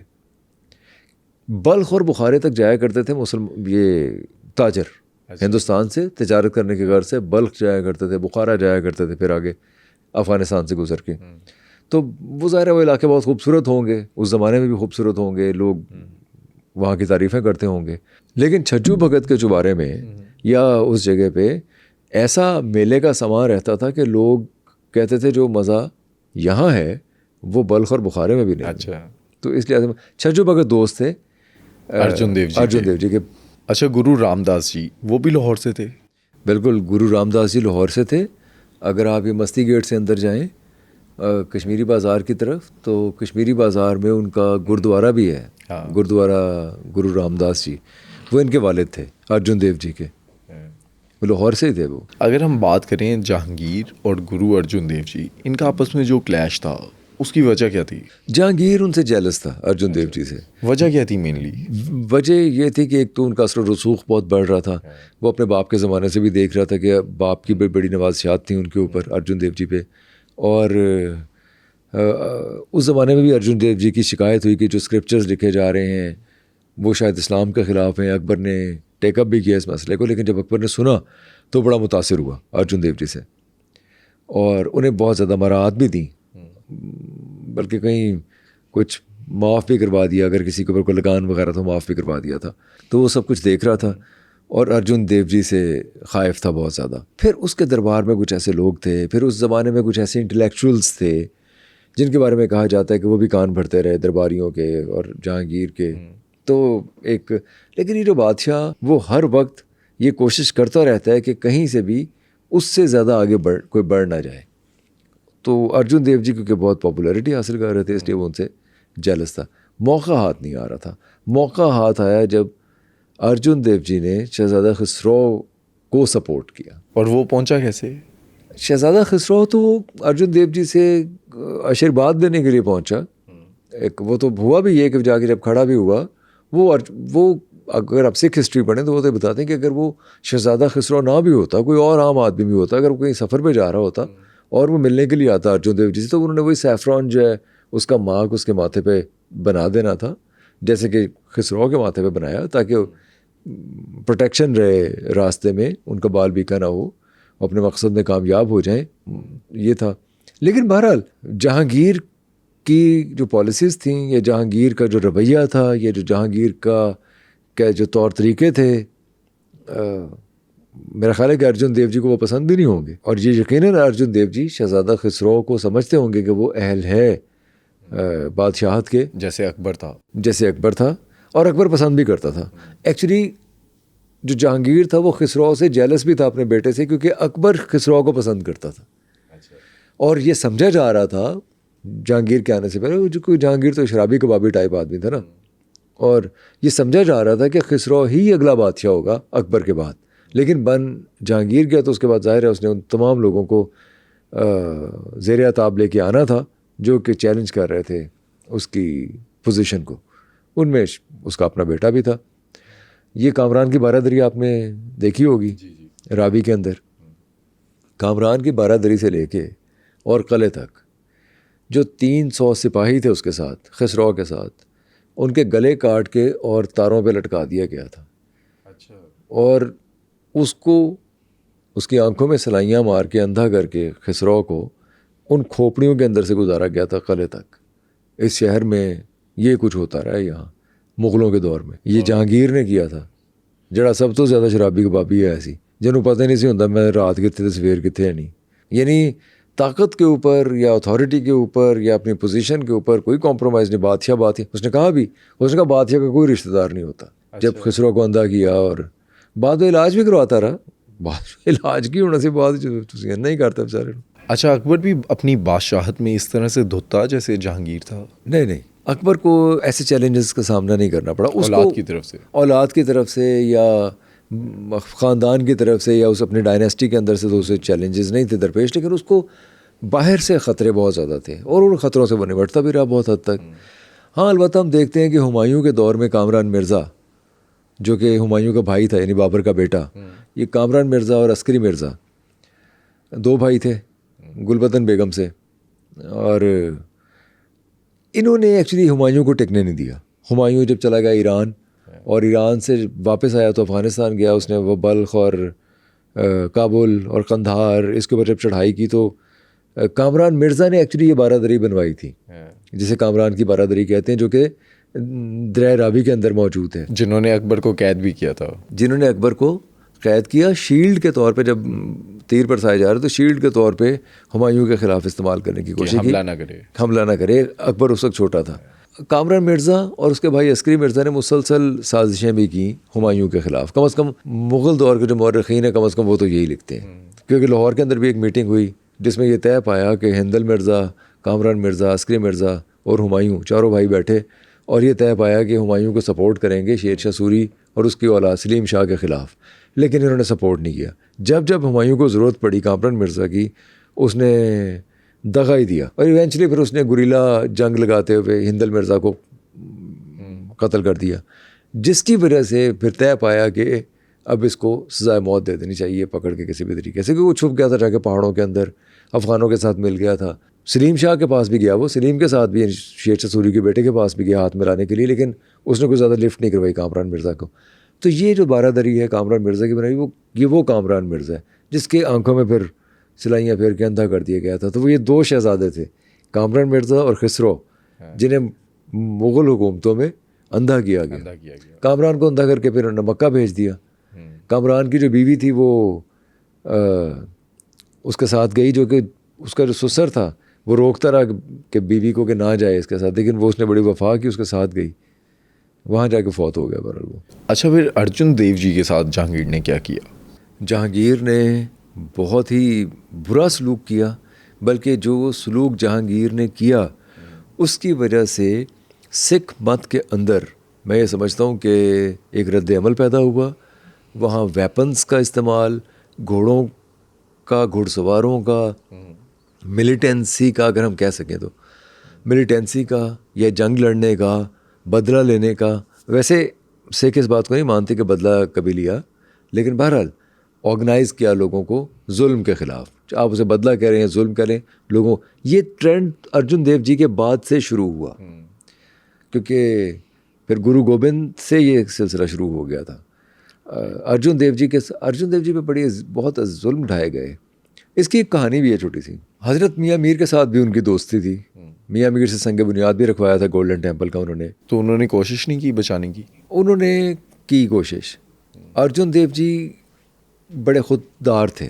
उन्होंने हज़रत मियाँ मीर को मना भी किया कि आप बार बार, ये बात है, आप बार बार इसके पास ना जाएं, इससे मेरे लिए कोई मदद ना मांगे, ये जुल्म पे उतरा हुए, ये जुल्म कमाएगा लेकिन ये मेरा कुछ बिगाड़ नहीं सकता। उन्होंने बड़ी खंदा पेशानी से सारी अजियतें सही। कहा जाता है कि उन्हें गर्म पानी में डाला गया, जिस्मानी अजियतें दी गई। कहते हैं कि तपते तवे पे बैठाया, तपते तवे पे बिठाए गए, छाले ताकि बन जाएं उनके जिस्म पे, बहुत ज़्यादा वो बैठ ना सकें। बहुत अजियतें अर्जुन देव जी को दी गई, लेकिन आफरीन वैसे उन्होंने उफ़ नहीं की। छज्जू भगत जो हैं वो भी और हज़रत मियाँ मीर भी ये कोशिशें करते रहे कि किसी तरीके से इनकी जान छोड़ दे वो जहांगीर, लेकिन इवेंचुअली फिर उन्होंने शहीद करके फेंक दिया रावी के अंदर। ये वो जगह जहाँ अब रंजीत सिंह की मड़ी समाध है, वहीं अंदर वो जगह है जहाँ उतरे थे रावी के अंदर अर्जुन देव जी। लेकिन सिखों के यहाँ ये माना जाता है कि अर्जुन देव जी स्नान करने के लिए रावी के अंदर उतरे थे। वहाँ रावी बहुत गहरा है, जहाँ उनकी अब समाध है, बहुत गहरा था, और वहाँ वो अंदर चले गए, फिर वापस उभरे नहीं, आए नहीं, लेकिन वो कभी ना कभी आएंगे ज़रूर। ये सिखों का मानना है। ये बार बार इसलिए साथ बता रहे हैं कि ये ना समझा जाए कि हमें इस बात का इल्म नहीं है कि दूसरा नज़रिया है क्या, ये है एक नज़रिया। अच्छा, इधर आप पर एक इल्ज़ाम भी लगता है जो हमारे सिख भाई हैं उनकी तरफ से, कि जब आप सिख हिस्ट्री बताते हैं तो आपका जो पर्सपेक्टिव है वो मुगलिया पर्सपेक्टिव होता है। हरगिज़ नहीं। अगर कोई ये इल्ज़ाम लगा रहे हैं हमारे सिख भाई तो ये बहुत ही जस्टिफाइड नहीं है, क्योंकि मुग़ल पर्सपेक्टिव तो उस सूरत में हो ना कि अगर हम मुग़लों को ग्लोरीफाई कर रहे हों, हम उनके जुल्म को जस्टिफाई कर रहे हों, हम उनकी हमाकतों को किसी तरीके से अच्छा बना के पेश कर रहे हो कि उनकी कोई मजबूरी बना के पेश कर रहे हो। हमने तो कहीं भी ऐसा नहीं किया। वो तेग बहादुर जी हों, वो अर्जुन देव जी हों, अगर उनके ऊपर जुल्म हुआ है या गुरु गोबिंद सिंह के बच्चों पे कोई जुल्म हुआ है मुग़लों की तरफ से, तो हमने तो ये कहा है कि मुग़लों ने अपनी अहमकाना पॉलिसीज़ की वजह से सिखों के अंदर मिलिटेंसी को या वेपन्स के इस्तेमाल को या फ़ौज बनाने को, सिपाह डेवलप करने को प्रोवोक किया है। वरना तो एक बड़ा अच्छा मोहब्बत का पैगाम देने वाला सीधा सीधा सा एक मज़हब था जिसको सब लोग कबूल कर रहे थे, लेकिन मुग़लों ने उन्होंने प्रोवोक किया उनको। हम तो ये कहते हैं। अच्छा, गुरु अर्जुन देव जी की शहादत के बाद जो सिख मत था उस पर क्या फ़र्क आया? बहुत फ़र्क आया। एक तो फौरी तौर पे जो पहले क्या हो रहा था, पहले लंगर कायम हो रहे थे, मोहब्बतें बढ़ रही थीं, तमाम प्रिविलेज्ड अनप्रिविलेज्ड लोगों में बराबरी का एक तसव्वुर चल रहा था, वहाँ बुलाया जाता था। फिर लोगों को ज़िम्मेदारी सौंपी जा रही थी कि आप कुछ कंट्रीब्यूट करें। ताजरों को ज़िम्मेदारी सौंपी जा रही थी मज़हब की प्रमोशन के लिए, लोगों में मोहब्बत का पैगाम फैलाने के लिए, हेल्प करने के लिए, एक दूसरे की ज़मीन हासिल करने के लिए शहर बसाए जा रहे थे। ये सब कुछ चल रहा था। ग्रामर लिखी जा रही थी, ज़बान डेवलप की जा रही थी, औरतों और मर्दों के स्टेटस को बराबरी के सतह पे लाया जा रहा था। ये सब कुछ हो रहा था। जब अर्जुन देव जी के साथ ये जुल्म हुआ तो उसके बाद से फिर उन्होंने घोड़े मांगना शुरू कर दिया अपने फॉलोअर्स से कि आप हमें घोड़े भी दे सकते हैं, क्योंकि घोड़ा वो जंग और घुड़सवारी और जंगजू बन गए। जंगजू मतलब चाहिए हमें। ये सबसे बड़ा तो ये चेंज आया गुरु हरगोबिंद के बाद। फिर जो अगर कोई पैसा वैसा इकट्ठा हो रहा है तो वो तलवारों के लिए हो रहा है। बल्कि हमने कहीं डिस्कस किया भी कि उसके बाद जो 5 प्यारे हमें नज़र आते हैं, फिर हमें सेक्रीफाइस करने वाले सिख नज़र आते हैं जो किसी जुल्म के ख़िलाफ़ अपनी जान का नजराना पेश करने से भी नहीं कतराते। तो वो जो मोहब्बत के जो दर्स थे, जो इल्म और आगही और वो सब के सब फिर उस तरफ चले गए, मिलिटेंसी की तरफ, सिपाह की तरफ, जुल्म के ख़िलाफ़ आवाज़ उठाने की तरफ, ऑर्गेनाइज। पहले लोगों को आप ऑर्गेनाइज लंगर पे बुला के, और अब आप ऑर्गेनाइज़ कर रहे हैं लड़ने के लिए। अच्छा, हालांकि हमें बाबा अंगद ये नज़र आते हैं, उन्होंने एक अखाड़े बनाए हुए थे, वो लोगों को मश्क करने की, एक्सरसाइज करने की तरगीब देते थे। वो एक और चीज़ थी, वो हेल्दी माइंड और हेल्दी बॉडी वाला एक नज़रिया था जिसके साथ कर रहे थे। लेकिन अब जुल्म के ख़िलाफ़ लड़ने की तरगीब दी जा रही थी अर्जुन देव जी के बाद। तो ये एक बहुत बड़ा फ़र्क था जो ज़ाहिर नेचुरल था बहुत डेवलप होना इसका। अच्छा, अगर हम गुरु ग्रंथ साहब की बात करें, उसकी डिटेल्स क्या हैं? गुरु ग्रंथ साहब बहुत से मुख्तलिफ शोरा, बहुत से मुख्तलिफ मैसेंजर्स और सूफ़ियों और सनत साधुओं के अशलोकों पे, हिम्स पे, मुनाजात पे, लिरिक्स पे मुश्तमिल एक किताब है। अच्छा, इसे कंपाइल किसने किया? इसे कंपाइल कराया अर्जुन देव जी ने। अच्छा। और ये बहुत बड़ा, एक्चुअली मैंने बताया ना, अर्जुन देव जी के जो भाई थे वो खुद से कुछ स्क्रिप्चर्स लिखना शुरू हो गए थे, डेवलप करना शुरू हो गए थे। तो अर्जुन देव जी ने इस बात की ज़रूरत महसूस की कि सिख मत का जो पैगाम है वो ठीक तरीके से पहुंचना चाहिए। उन्होंने फिर जो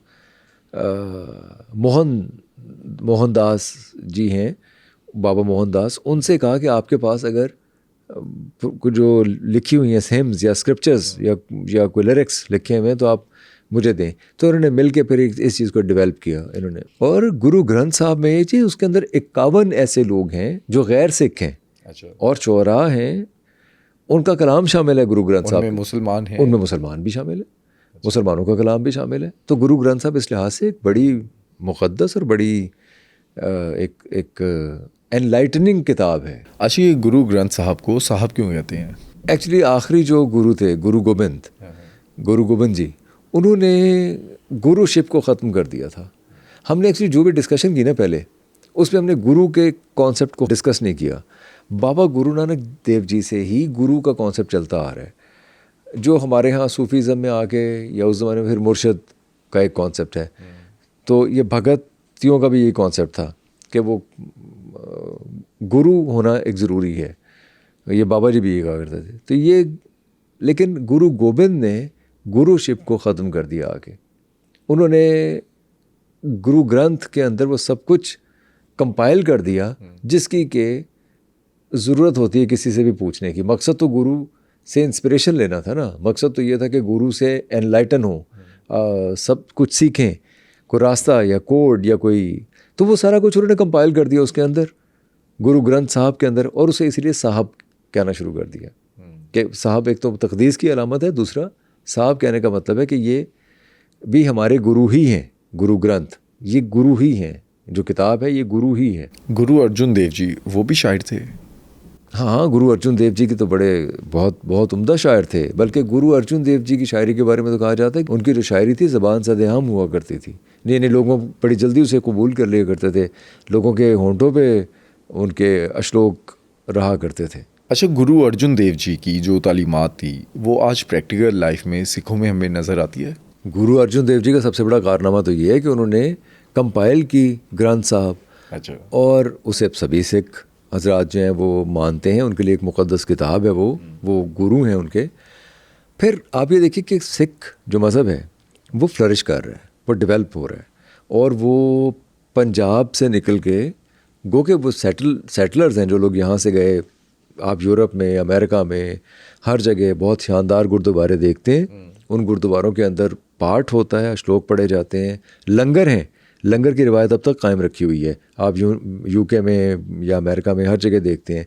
फिर सिख जो कम्युनिटी है वो बहुत एफ्लुएंट क्लास बनी है, यानी उन्होंने बिज़नेस भी किए। वही जो बाबा गुरु नानक देव जी जैसे कहते थे कि आप अमल करें, ज़िंदगी में काम करें, समझ के करें, तो हमें वो सारे अमल पैरा नज़र आते हैं सिख उन सारे उसूलों पे जो कि बाबा जी ने बताए थे बहुत हद तक। हाँ, कुछ अगर यंग जनरेशन अगर वो थोड़ा दूर होगी अपने मज़हब से, जो तो वो एक थोड़ी एक नेचुरल है, क्योंकि आजकल बहुत ज़्यादा और टेंडेंसीज़ हैं, तो इसलिए हो सकता है दूर हो। मैं कुछ वाज़ेह तौर पे कह नहीं सकता, लेकिन ये तय है कि हमें गुरुद्वारे, सिख मज़हब का जो फ्लरिश होना, सिख एफ्लुएंट क्लास का आना, और उस एफ्लुएंट क्लास का हम यहाँ देखते हैं, हमारे जन्मस्थान में देखते हैं, आपको कोई गुरुद्वारा ऐसा नज़र नहीं आता जो दिगरगूं हालत में हो। अगर कुछ हैं तो वो नज़रों में नहीं है। ये माना कि एक नवाही गांव है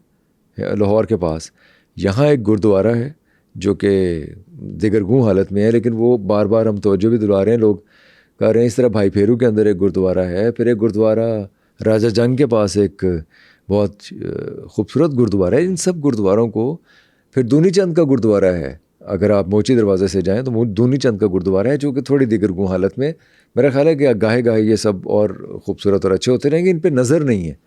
तो इससे में नज़र आता है कि उस रिलीजन को, उन स्क्रिप्चर्स को मानने वाले, प्रोटेक्ट करने वाले और उन पे अमल करने वाले लोग मौजूद हैं और बढ़ रहे हैं दुनिया में।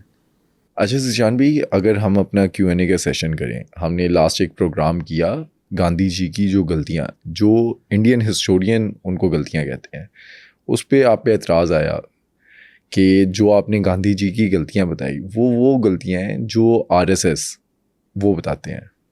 अच्छा, ये बहुत अनफॉर्चुनेट है। हमारा मकसद खुदा न खास्ता गांधी जी को कुछ गलत कहना नहीं था, या उनकी गलतियों का ऐसे, हम तो उनकी जो फ़िलॉसफी थी, उस फिलॉसफी का इम्पेक्ट क्या हुआ उसको एनालाइज करने की इसलिए कोशिश कर रहे थे कि हम अपने मुस्तकबिल को, या आज का जो हमारा जो समाज है बरसगीर पाक व हिंद का, बांग्लादेश का, हम उसको इवेलुएट कर सकें कि हम कहाँ खड़े हैं। मकसद ये था। यानी देखिए, हम सब लोग अंग्रेज़ से जान छुड़वा के और अपने राइट्स मांग रहे थे। एक्चुअली गड़बड़ ये हुई कि जो क्लास के राइट्स थे, यानी कि एक पिसा हुआ जो बरसगीर का तबका था, वो हिंदू भी था, मुसलमान भी था, वो सिख भी था, ईसाई भी था। वो जो पिसा हुआ तबका था, उनके लिए आवाज़ उठाने की बजाय जो तहरीकें चलीं वो क्लास की बजाय कास्ट की बुनियाद पे चली। बस ये हमारा एतराज़ था कि हम इवेलुएट करें कि यहाँ कहीं गड़बड़ तो नहीं हुई। RSS वाले अगर गांधी जी को नहीं मानते तो वो बहुत गुमराही का शिकार है, क्योंकि गांधी जी बहुत बड़े आदमी थे। गांधी जी वो थे मेन स्ट्रीम मीडिया के ना होते हुए, सोशल मीडिया के ना होते हुए, वो वाहिद आदमी थे जो नंगे पांव पूरे हिंदुस्तान में घूम के पूरे हिंदुस्तान को उन्होंने एक कर दिया ब्रिटिश गवर्नमेंट के ख़िलाफ़, ब्रिटिश के ख़िलाफ़। फिर क्विट इंडिया मूवमेंट के बाद तो बिल्कुल ही उन्होंने आखिरी कील ठोंक दिया ब्रिटिश के किसी भी एडमिनिस्ट्रेशन में, आप समझ लीजिए। अच्छा, एक ये एतराज़ भी आया कि आपने कहा कि गांधी जी कास्ट सिस्टम के हक़ में थे, जबकि गांधी जी जो हैं उसके ख़िलाफ़ थे। गांधी जी कास्ट सिस्टम के ख़िलाफ़ ऐसे थे कि वो ये कहते थे कि इंटर डाइनिंग होनी चाहिए, सबको बैठ के खाना खाना चाहिए, इतना हो सकता है, लेकिन कास्ट सिस्टम को ख़त्म कहीं करने के हक़ में नहीं थे। तो कास्ट सिस्टम ख़त्म करने का मतलब ये है कि आप पूरे हिंदुस्तानी समाज, वो उस ज़माने का जो समाज था, उसकी नफ्सियात को ही बदल दें। तो ये आसान काम नहीं था। अनफॉर्चुनेटली, बहुत अनफॉर्चुनेटली, शौरी तौर पे या गैर शौरी तौर पे हमें ये नज़र आता है कि हिंदुस्तान के उस ज़माने के जो सियासतदान हैं वो कास्ट सिस्टम पे खेल रहे थे। वो चाहे डॉक्टर अम्बेडकर ही क्यों ना हो, जो कि दलित के रहनुमा थे, वो भी हम ये समझते हैं कि वो भी जब इनफैक्ट जो कास्ट की बात करते हैं या रिज़र्व सीट्स की बात या सेपरेट इलेक्टोरेट की बात, जो सेपरेट इलेक्टोरेट की बात कर रहे थे, वो भी इनफैक्ट कास्ट का कार्ड खेल रहे थे, दलित कार्ड खेल रहे थे। अब ये एक इल्ज़ाम है, ये इल्ज़ाम मैं नहीं लगाता, ये इल्ज़ाम बहुत से मौरख़ीन लगाते हैं। गांधी जी ने अगर सेपरेट इलेक्टोरेट को एक्सेप्ट किया तो हम तो ज़्यादा बड़ा लीडर उन्हें मानते हैं। यानी हम ये कहते हैं कि गांधी जी के होते हुए सेपरेट इलेक्टोरेट की ज़रूरत थी ही नहीं। मुसलमानों को भी ऐसे ही लड़ना चाहिए था जैसे हिंदू, क्योंकि गांधी जी को हम सिर्फ हिंदुओं का लीडर तो नहीं मानते, हम तो कहते हैं वो हिंदुस्तान के लीडर थे, वो मुसलमानों के और थे। उन्होंने गोली खाई मुसलमानों के लिए, उन्होंने मरण भरत रखा मुसलमानों के लिए, उन्होंने ये मुसलमानों, कलकत्ता के अंदर जब अगर कोई दंगे होने के मुसलमानों को ख़तरा हुआ, वहाँ खड़े हुए जाके वो। तो गांधी जी सिर्फ हिंदुओं के लीडर नहीं थे। हम अगर कोई गांधी जी पे खुदा ना खासा कोई एतराज़ करते हैं तो वो इसलिए नहीं करते कि हम मुसलमान और गांधी जी हिंदू थे, हम इसलिए करते कि वो हमारे लीडर थे, हिंदुस्तान के लीडर थे उस ज़माने के। अच्छा, ऑडियंस एक ये बात भी आपकी समझ नहीं सकी जब आपने बात की है मुस्लिम लीग सिर्फ मुसलमानों की जमात नहीं थी। हाँ, देखिए, मुस्लिम लीग मुसलमानों के हुकूक के लिए कोशां थी, बनाई भी इसीलिए गई थी कि बनाई ही नहीं जानी चाहिए थी।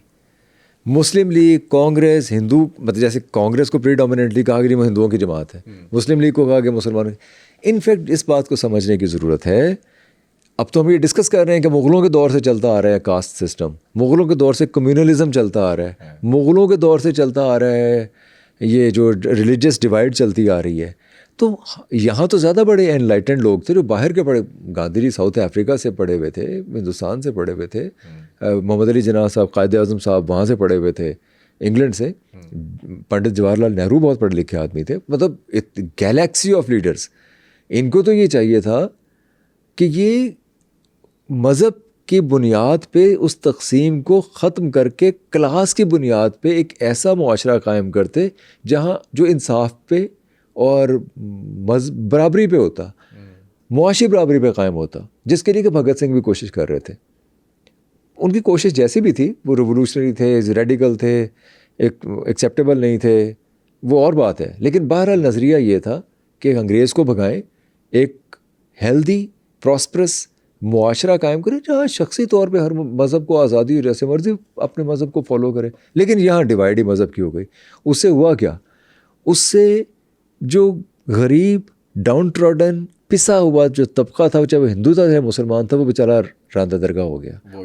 वो अफेक्ट हुआ। उसको तो कोई हुकूक नहीं मिले, वो ना आज हिंदुस्तान में मिले, ना पाकिस्तान में मिले, ना बांग्लादेश में मिले। वो तो अपनी अपनी लड़ाई बेचारे लड़ रहे हैं सब लोग। तो ये हुआ कम्युनल कार्ड खेलने का नतीजा। फिर ट्रांसफ़र ऑफ पॉपुलेशन हुई, फिर जो अलमिया ने जन्म लिया, जो कत्ल ख़ारत हुई, जो लोगों को नकल मकानी करनी पड़ी, वो हम सब ने देखा। वो हम सब ने देखा। हम उन माजी की, अगर आप गलतियाँ कह रहे हैं, उन गलतियों को ट्रेस करके नए ऑर्डर को डेवलप करना चाह रहे हैं। और हम क्या चाह रहे हैं? ज़ाहिर ऑर्डर डेवलप करना ही पड़ेगा अगर आपने इस दुनिया में रहना है, तो गलतियों से सीखना पड़ेगा। आज के पॉडकास्ट में जो डिटेल्स बताई गई वो पंजाबी हिस्टोरियन की किताबों में से है, लेकिन आपके ख्याल में अगर आप मज़ीद इसमें कुछ ऐड करना चाहते हैं तो हमें कमेंट सेक्शन में बताएं।